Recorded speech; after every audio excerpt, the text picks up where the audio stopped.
वल्क़लमि वमा यस्तूरून। नाज़रीन अस्सलामु अलैकुम वरहमतुल्लाहि वबरकातुहू। सीधी बात की ताज़ा तरीन खबरों में आप लोगों का इस्तकबाल है। आइए सबसे पहले आज की सुर्खियों पर नजर करते हैं। ममता बनर्जी का बड़ा बयान, मरने को तैयार हूं लेकिन मोदी हुकूमत के आगे झुकने को नहीं। मुसलमान अपना फैसला करते वक्त किसी सियासी पार्टी के बहकावे में न आए, इंद्रेश कुमार का बयान। राजनाथ ने बंगाल के गवर्नर से बात की, गवर्नर ने पुलिस डायरेक्टर जनरल को तलब कर लिया। पीएम मोदी पर गडकरी ने फिर साधा निशाना, कहा जो घर नहीं संभाल सकता वो मुल्क क्या संभालेगा। वजीर आजम मोदी जिस दिन संन्यास लेंगे मैं भी सियासत को अलविदा कह दूंगी, स्मृति ईरानी का बयान। अन्ना हजारे ने दी पद्म भूषण लौटाने की धमकी, मोदी हुकूमत ने लोगों का एतमाद तोड़ा। गांधी जी के पुतले को गोली मारने जाने पर कांग्रेस मुल्की मुजाहिरे करेगी। उमर अब्दुल्ला और महबूबा मुफ्ती का ममता बनर्जी की हिमायत का ऐलान, कहा मोदी सरकार मरकजी एजेंसियों का गलत इस्तेमाल कर रही है। वजीर आजम की रैली में शहीद जवान औरंगजेब के वालिद बीजेपी में हुए शामिल। जानिए कौन है वो पुलिस अफसर जिनके लिए रातों रात धरने पर बैठ गई ममता बनर्जी। बहामास के पास हेट्टी के तारिकीन वतन की कश्ती डूबने से 28 अफराद हलाक। बच्चों से जिनसी ज्यादती, मफरूर बरतानवी शहरी पाकिस्तान में गिरफ्तार। वेनेजुएला के खिलाफ फौजी मुदाखलत जेर गौर है, ट्रंप का बयान। शाम की इलाकाई सालिमियत को बड़ी अहमियत देते हैं सदे दुगान। इराक ईरानी शहरियों की बस पर बम हमला। 14 फरवरी को रूस के शहर सूची में सदर व्लादिमीर पुतिन से शाम की सूरत हाल पर बातचीत करेंगे एर्दोगान। तुर्की के अखबार से कुछ अहम तरीन झलकियां। नाज़रीन अस्सलामु अलैकुम वरहमतुल्लाहि वबरकातुहू। सीधी बात की ताज़ा तरीन खबरों में आप लोगों का इस्तकबाल है। मैं अंसार अजीज नदवी आज की खबरों की तफसीलात लेकर आपकी खिदमत में हाजिर हूँ। नाज़रीन तफसीलात में जाने से पहले आप लोगों से दरख्वास्त कर लूँ कि जिन लोगों ने हमारे चैनल को सब्सक्राइब नहीं किया वो कर लें, और आज का प्राइम टाइम भी शाये हो चुका है, उसको ज़रूर देखें, जो मुल्क के मौजूदा हालात पर और ममता बनर्जी और नरेंद्र मोदी जी यानी कि मरकजी हुकूमत के दरमियान जो टकराव है उस सिलसिले में ये प्राइम टाइम है, उसको ज़रूर देखें, दूसरों तक फैलाएं। चलिए नाज़रीन चलते हैं तफसीलात की जानिब। पहली खबर मगरबी बंगाल से ही है। ममता बनर्जी और सीबीआई का मामला मजीद पेचीदा होता जा रहा है, क्योंकि मगरबी बंगाल की वजीर आला ने ऐलान कर दिया है कि वो इस पर मरने को तैयार है लेकिन झुकने को नहीं। वो अपना धरना ऐसे ही जारी रखेंगी। शारदा चिटफंड घोटाले में सीबीआई के कलकत्ता पुलिस कमिश्नर राजीव कुमार से पूछताछ करने की कोशिश के खिलाफ धरने पर बैठी ममता बनर्जी ने इतवार के रोज कहा था, मैं यकीन दिला सकती हूँ मैं मरने के लिए तैयार हूँ लेकिन मैं मोदी के आगे झुकने के लिए तैयार नहीं हूँ। हम इमरजेंसी नाफिज नहीं करने देंगे, बराह कराम हिंदुस्तान को बचाएं। हिज़्ब मुक़ातिलीन भी ममता के साथ है। कांग्रेस सदर राहुल गांधी ने भी ममता बनर्जी के साथ खड़े रहने का ऐलान किया है। वहीं दीगर जमातें भी ममता बनर्जी के साथ खड़ी नजर आ रही हैं। उमर अब्दुल्ला, महबूबा मुफ्ती और अरविंद केजरीवाल, शरद पवार, लालू यादव, अखिलेश यादव ने भी ममता बनर्जी की हिमायत की है।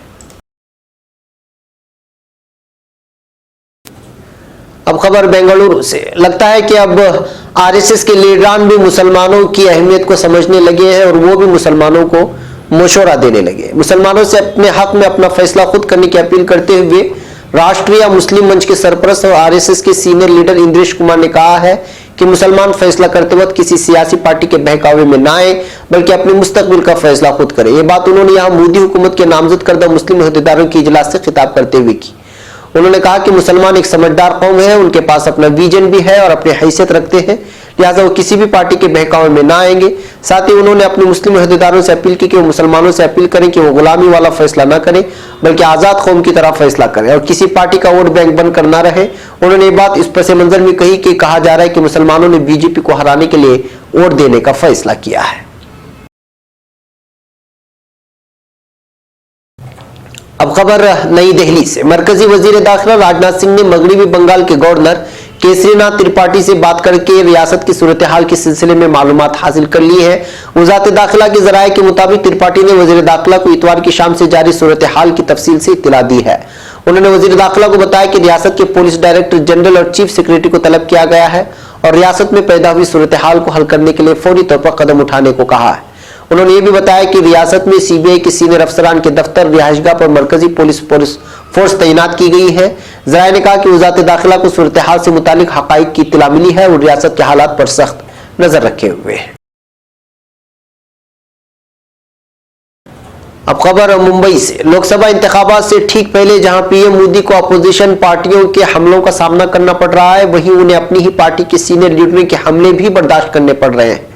यह अलग बात है कि उनके अपने लोग ये हमला इशारों में कर रहे हैं। मोदी हुकूमत में सड़क, ट्रांसपोर्टेशन और शाहराह के वजीर नितिन गडकरी ने एक बार फिर ऐसा बयान दिया है जिससे बीजेपी को उनके बयान पर बगलें झांकने को मजबूर होना पड़ रहा है। दरअसल इतवार को आरएसएस की स्टूडेंट यूनिट एबीवीपी के साबिक कारकुनान की एक तकरीब को खिताब करते हुए गडकरी ने कहा कि जो घर नहीं संभाल सकता वो मुल्क क्या संभालेगा। एबीवीपी के साबिक कारकुनान को खिताब करते हुए गडकरी ने कहा कि कारकुनान को पहले अपनी घरेलू जिम्मेदारियों को पूरा करना चाहिए और जो ऐसा नहीं कर सकता वो मुल्क नहीं संभाल सकता।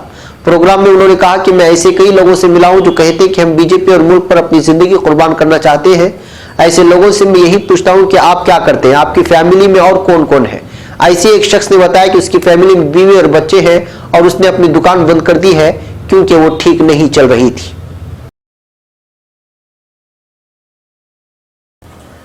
एक और खबर सियासत के ताल्लुक से। मरकजी वजीर स्मृति ईरानी जो हमेशा अपने मुतनाज़ा बयानात को लेकर सुर्खियों में रहती है, उन्होंने कहा कि वजीर आजम नरेंद्र मोदी जिस दिन सियासत से संन्यास लेंगे उस दिन वो भी सियासत को अलविदा कह देंगे।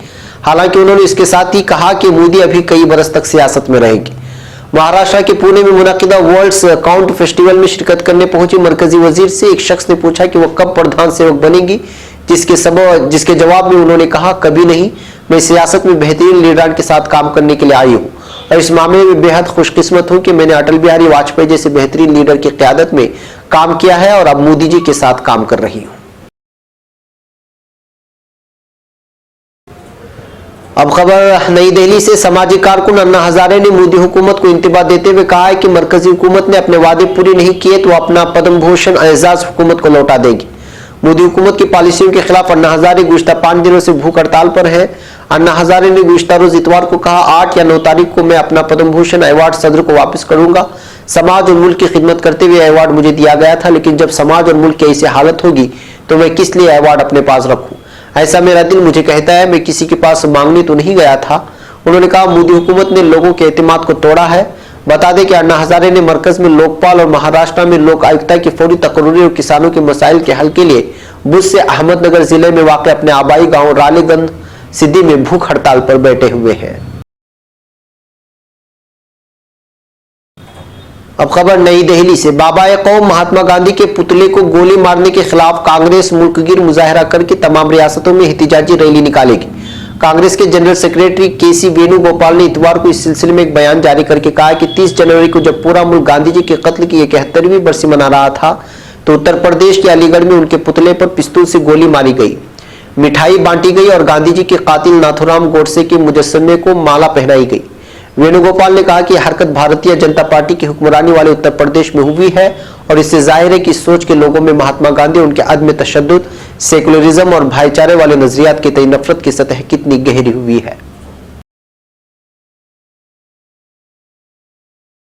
अब खबर जम्मू कश्मीर से। वजीर आजम नरेंद्र मोदी पर सीबीआई का गलत इस्तेमाल करने का इल्जाम आयद करते हुए जम्मू कश्मीर के साबिक वज़राए आला उमर अब्दुल्ला और महबूबा मुफ्ती ने बंगाल की वजीर आला ममता बनर्जी की तरफ से कलकत्ता पुलिस कमिश्नर की रिहाइशगाह पर सीबीआई के छापे के खिलाफ धरने की हिमायत की है।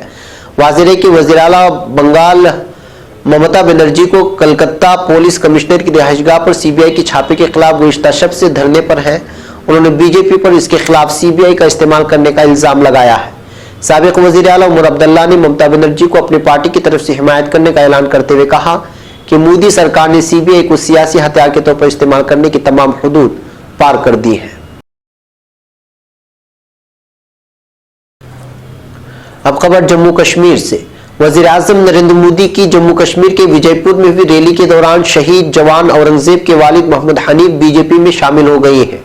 अलावाजी रिटायर्ड राकेश शर्मा भी बीजेपी में शामिल हुए हैं। 44 राष्ट्रीय राइफल्स के जवान औरंगजेब के गुज़िश्ता साल जून में दहशतगर्दों ने अगवा के बाद कत्ल कर दिया था। वो ईद मनाने के लिए छुट्टी पर पहुंच वाक़ अपने घर जा रहे थे। बाद में कश्मीर के पलवामा में गोलियों से उनको छलनी कर दिया गया था। औरंगजेब के वालिद हनीफ ने बताया था कि वो फौज में रह चुके हैं। वो लाइट इन्फेंट्री में सिपाही थे। मीडिया खबरों के मुताबिक उनका कहना है कि वज़ीर आज़म मोदी की गरीबों के लिए बनाई गई पॉलिसियों से मुतासिर हुए हैं। अब खबर कलकत्ता से। कलकत्ता में शारदा चिटफंड मामले को लेकर ममता बनर्जी, हुकूमत और सीबीआई आमने सामने है। कलकत्ता पुलिस कमिश्नर राजीव कुमार से पूछताछ करने गई सीबीआई टीम के ऑफिसर को कलकत्ता पुलिस ने हिरासत में ले लिया। हालांकि बाद में उन्हें छोड़ दिया गया। कुल मिलाकर ये कहें कि अपने एक कमिश्नर के लिए ममता बनर्जी ने सीधे मरकजी हुकूमत और सीबीआई से टक्कर ले ली है। आइए जानते हैं कि कौन है ये पुलिस ऑफिसर राजीव कुमार, जिनके लिए ममता बनर्जी रातों रात धरने पर बैठ गई और जिसने बंगाल समेत पूरे मुल्क की सियासत में जबरदस्त तहलका मचा दिया। कौन है राजीव कुमार?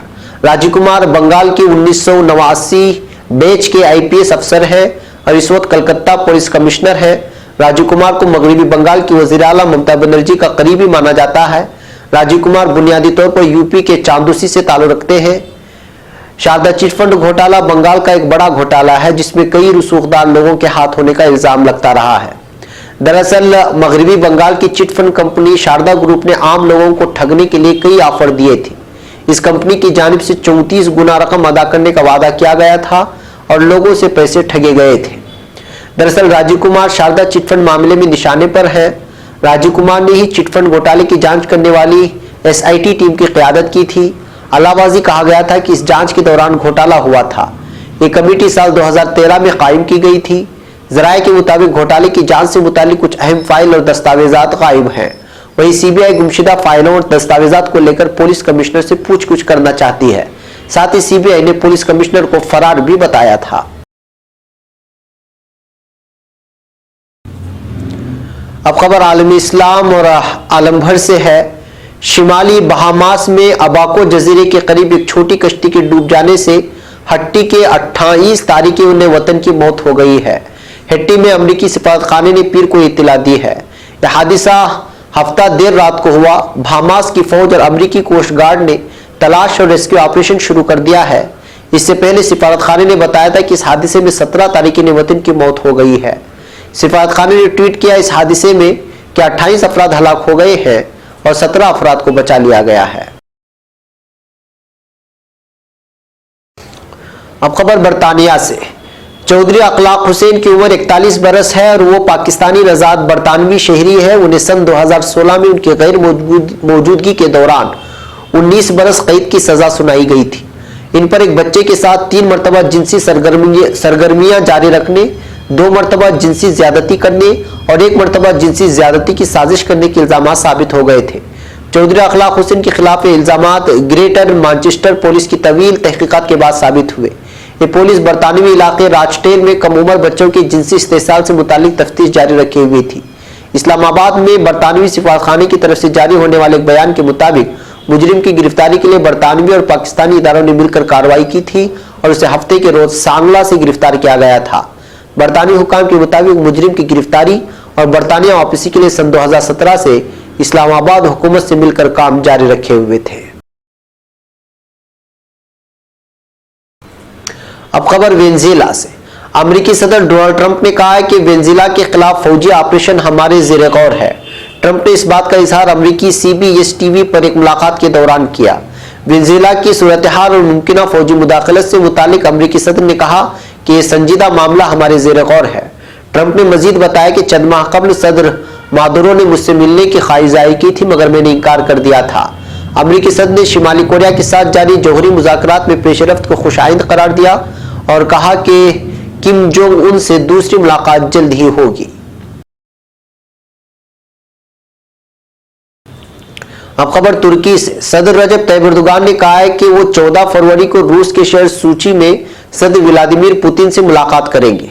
तुर्की रेडियो और टेलीविजन कॉर्पोरेशन TRT के लाइव प्रोग्राम में हिस्सा लेते हुए सदर एर्दोगान ने एजेंडे से मुतालिक सवालात के जवाब दिए। उन्होंने कहा कि शाम से मुतालिक पॉलिसी में हम शाम की इलाकाई सालिमियत और सियासी इत्तेहाद को बुनियादी अहमियत देते हैं। उन्होंने मजीद कहा कि हम शाम की तकसीम के खिलाफ हैं। हमने रूस और ईरान दोनों के साथ सूची में शुरू होने वाले मुज़ाकरात में अपने इस अज़्म का बारहा इजहार किया है। उन्होंने कहा कि तुर्की से एक वफ्द रूस गया है और इस वक्त में रूसी हुक्काम के साथ बड़ी मुस्बत मुज़ाकरात किए हैं।